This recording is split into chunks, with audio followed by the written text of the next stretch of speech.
Good. It actually is pretty quick. We airfield twice on the way here. It took just about 3 hours and 15 minutes to 3.5 hours.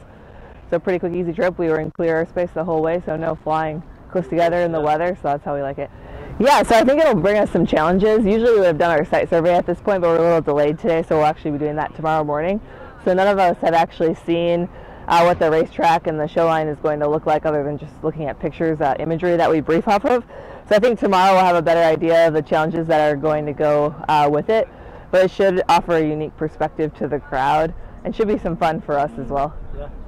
Yeah, so I'll know for sure once we see it tomorrow, but I'm going to guess since the crowd, normally all the solo stuff especially, is set up for a certain optic for our hits where it looks like Five and I are transposed right on top of each other for our opposing passes, and I'm actually stacked higher than him to make that happen from a person's perspective standing on the ground looking up. So to have people up in grandstands and then also to have the track with the wall and stuff, I think we might have to fly our stuff just a tiny bit higher to compensate for that and change our offset a little bit. So that's stuff that we'll work through tomorrow during the site survey and then during the practice as well. So the time the show rolls around on Saturday, we have all of those little details sorted out so the crowd gets the best show we can give them.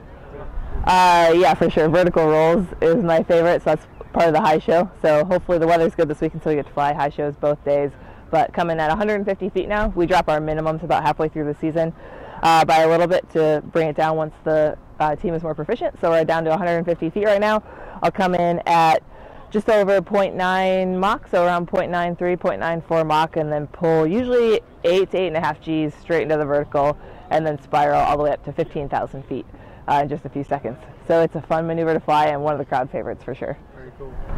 Yeah, I think it'll be exciting to see how the new team comes together. Obviously half the pilots will be new next year, and I feel like I just joined the team. I can't believe how fast show season has gone.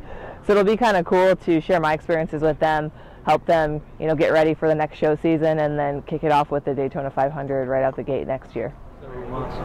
Just the different places we go, every place you go, even the ones that you don't think are going to be that fun and that exciting, I always end up having something great about them, whether it's the people there, people that welcome you into their home, a really awesome restaurant that welcomes you with open arms, the PR event, whatever it is.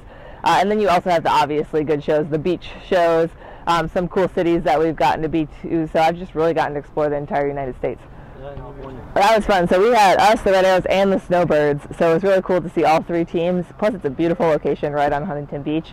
And we had great weather, so high shows all day, smooth air out over the water. So definitely one of the best show sites we've seen.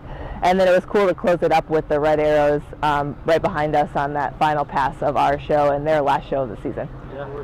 Yeah, for sure. So Saturday and Sunday, hopefully both high shows. That'll depend on the weather, kind of like I mentioned. But you'll see 6 jets out there. You'll have myself and 5, which are the solos. So we'll kind of demonstrate the max performance of the aircraft. We'll pull 9 Gs multiple times, do a max turn. We'll do that vertical rolls, that climb I talked about. And then you'll see the Diamond, which is 4 aircraft that'll be flying close formation for the vast majority of the show, and they're up to as close as 18 inches apart. So you'll see some precision and kind of grace from their formation, and then kind of some shock and awe from the solos. So you get a little sample of everything that this jet can really do.